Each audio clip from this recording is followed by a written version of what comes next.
Hello, welcome to the English class with Miss Arum. Today, in this meeting, I will going to learn present and past perfect tense.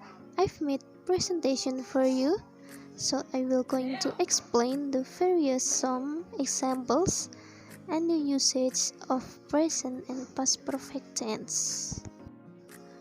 Present perfect tense sendiri ini menggambarkan suatu kejadian yang terjadi sebelum spesifik waktu di masa lalu, tapi masih berlanjut sampai sekarang. Present perfect tense ini untuk mengungkapkan kejadian di masa lalu tanpa peduli kapan tepatnya terjadi. Jadi tidak ada spesifik waktu atau detail yang pasti ya. Gimana sih caranya memformulasikan present perfect tense? Dimulai dari kalimat positif. Rumusnya adalah subject plus have or has plus verb 3 or past participle. Mari kita lihat contohnya. Jika kita menggunakan kata kerja verb teach sama dengan belajar, atau dalam bentuk verb 3-nya adalah talk. Kalimat pertama, I have talk English, bisa dilihat I di sini adalah sebagai subjek. Lalu ditambahkan have atau has, di sini menggunakan have plus talk verb 3-nya. Contoh yang kedua, we have talk English, they have talk English, he has talk English, she has talk English. Di sini yang berbeda adalah subjek dan have atau has-nya. Jika dalam subjek itu kalian menggunakan kata I, you, we, they, berarti gunakanlah have. Jika kalian menggunakan he, she, it, maka gunakan has.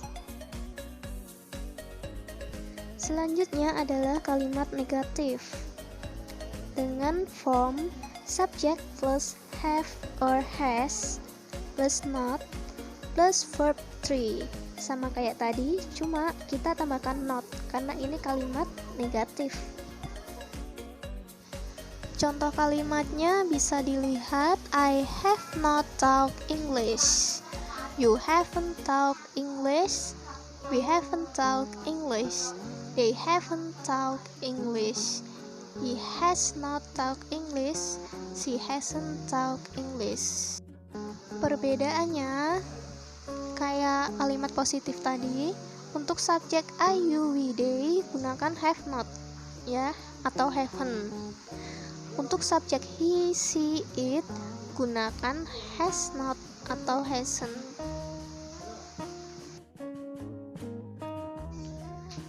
The last kalimat interrogatif yaitu terdiri dari have or has plus subject plus verb 3 or past participle. Contoh kalimatnya, have I talk English? Have you talk English? We have talk English. Have they talk English? Has he talk English? Has she talk English? Bisa dilihat gunakan have untuk subjek I, you, we, they, dan has untuk he, she, dan it. Ini sama kayak tadi ya, kalimat positif. Selanjutnya adalah past perfect tense. Ini kurang lebih sama dengan present perfect tense, tapi ada beberapa yang berbeda.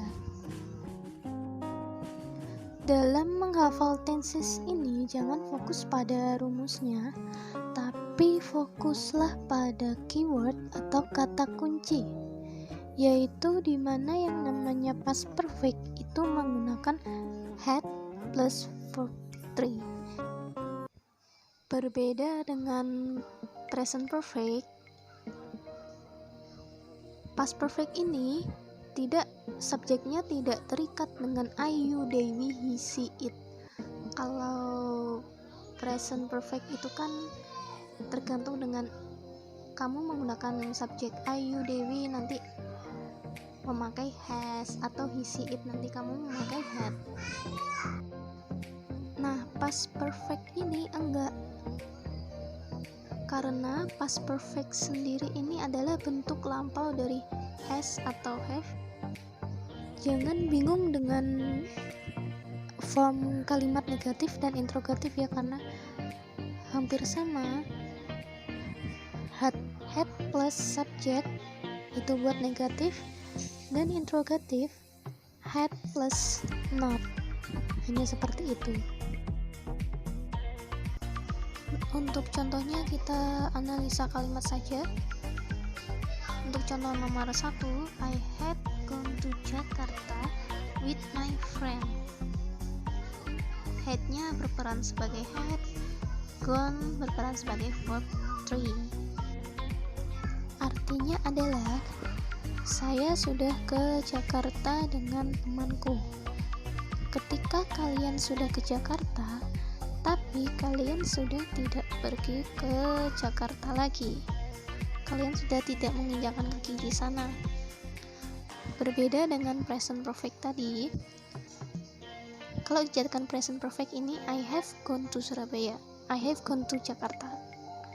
Ada have, ada gone. Berarti kalian masih menginjakkan kaki di Surabaya dan kalian bilang kalimat present perfect.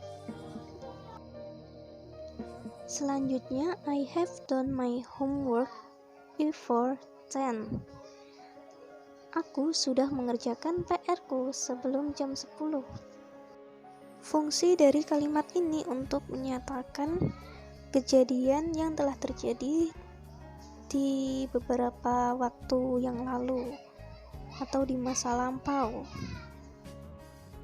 Kalimat ini kamu ucapkan setelah kamu mengerjakan PR beberapa jam sebelum jam 10. Mungkin jam 12 kamu mengucapkan kalimat past perfect ini, atau besoknya setelah mengerjakan PR kamu bisa mengucapkan kalimat past perfect ini.